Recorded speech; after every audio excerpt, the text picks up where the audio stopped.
Hi friends, Kashi halwa எப்படி பண்ணுறது பார்க்கலாம் வாங்க.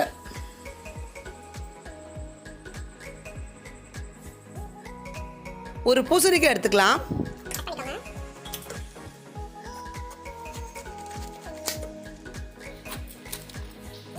இப்போ இதை நம்ம உருளைக்கிழங்கு சீசெல்லாம் எடுத்துடலாம். எடுத்துட்டு அது தோலையும் எடுத்துடுங்க.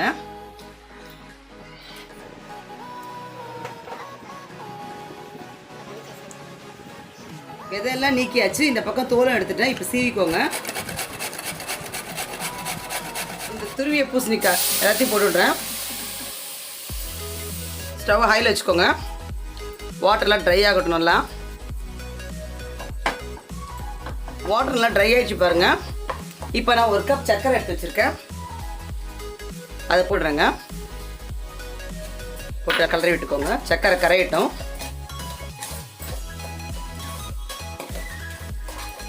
கைவிடாமல் கரையிட்டே இருங்க.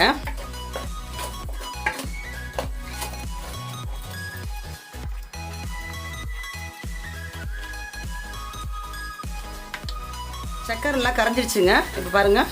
இப்போ ஸ்டாப் பண்ணிடுறேன். ஸ்டவ் ஆஃப் பண்ணிடுறேன். இப்போ இன்னொரு கடாய் வச்சுருக்கேன்.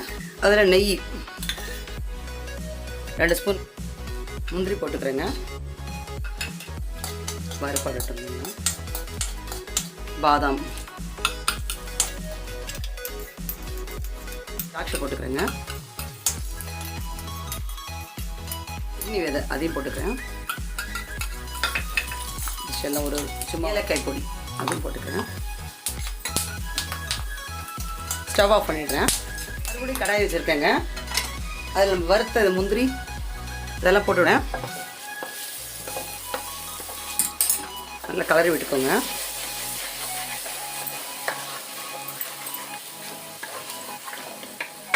கலர் தேவைப்பட்ட கலர் போட்டுக்கோங்க. நான் கலர் போடல. நல்லா கிளறி விட்டுக்கோங்க.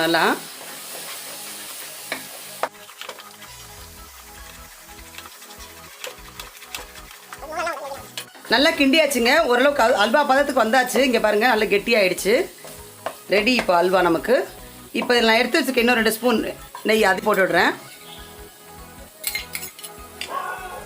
இப்போ இதை பவுலுக்கு எடுத்துக்கலாம். சுவையான காசி அல்வா ரெடி.